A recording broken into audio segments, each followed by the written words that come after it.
Meanwhile, the Supreme Court weighed in today on a case that could also have ramifications on this year's election. On Friday, the justices limited the scope of a legal statute used to prosecute hundreds of January 6 defendants, including the former president himself. In a 6-3 decision, they ruled that in order to charge someone with obstructing an official proceeding, prosecutors must show a defendant destroyed or tampered with official documents. We have CBS News team coverage. Legal contributor Jessica Levinson there has analysis, but we're going to begin with congressional correspondent Scott MacFarlane in Washington. So, Scott, tell us how this ruling will impact the January 6th investigation. It's going to disrupt some of the cases by the dozens, but you got to keep in mind, Lana, this is the largest criminal prosecution in U.S. history, and there have been more than 1,400 people charged. When we drilled down into the cases, we found it could reduce the prison sentences of roughly 20 to 30 people. That's the group that's impacted directly by this. Those are people who were charged and convicted or pleaded guilty to just one felony, the felony in question here at the Supreme Court, obstruction of an official proceeding. There are many other defendants who faced that same charge, but were convicted or pleaded guilty to other felonies too, like assaulting police, destruction of property, civil disorder, or seditious conspiracy. Their prison sentences will likely be untouched. But they're going to have to review about 20 to 30 cases for possible prison sentence reductions.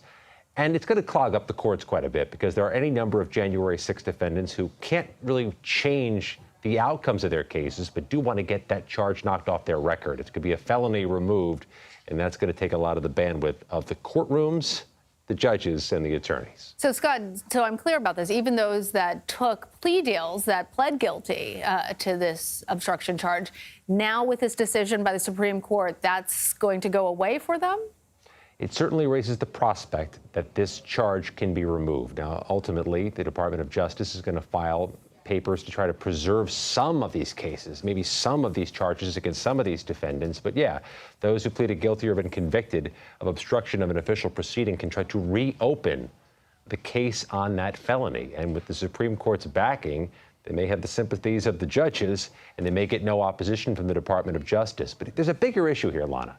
You got about 350 people total who face this charge, but most of them, nearly all of them, faced other felonies too. It's unlikely they're going to try to reopen plea negotiations or reopen sentencing hearings because it's possible they get a worse deal than they got originally if they try to reopen with the Department of Justice, which now has more success stories, more convictions, and potentially an equal amount of leverage. All right, Scott MacFarlane in Washington. Thanks, Scott. We are also joined now by CBS News legal contributor and Loyola Law School professor Jessica Levinson. So, Jessica, what is your reaction to the ruling? So my reaction is that the Supreme Court, a majority of the court, said this particular statute can't be stretched too far. That when it comes to charging people involved in January 6 or other events, under this obstruction of an official proceeding statute, you still have to tether it to the rest of the statute. So what the majority is saying here is there still has to be some sort of document destruction or impairment of a document that's involved. I know this sounds really in the weeds, but the question for the court was really a matter of statutory construction. They were looking at this subsection of the obstruction statute and trying to figure out, can it stand alone for people who corruptly try to obstruct an official proceeding, or does it have to refer to a different part of the law that talks about altering or mutilating or concealing documents? And essentially what the majority says is it has to refer up. It has to still be tethered to the rest of the statute. We still need a document involved in a defendant's actions. And the breakdown of the justices is very interesting because it's not the division we have so often seen that's based more on party lines. Justice Ketanji Brown Jackson sided with the majority, and Justice Amy Coney Barrett dissented. What did you make of that?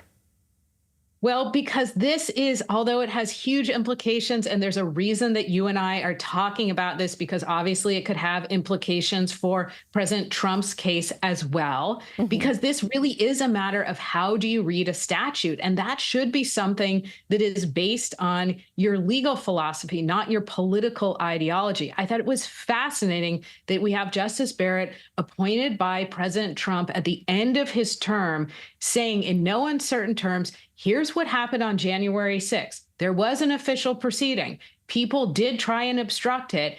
And says the majority, why can't you understand? The statute says what it means. It's an expansive grant to the Department of Justice to try people like Mr. Fischer. So fascinating to see. It's 6-3, but not our typical split. Well, Jessica, in the remaining moments that we have you, really quickly, we're awaiting a ruling on Trump's immunity. What do you expect for next week? Really quickly, something in the middle. I expect that the court will not say there's absolute immunity from criminal prosecution, and they won't say there's no immunity. They're going to find some middle ground. The big question at 10 a.m. Eastern on Monday is, what is that middle ground? What's the new standard? All right. And we know you'll have analysis on that as well. Jessica Levinson, thank you. Thank you.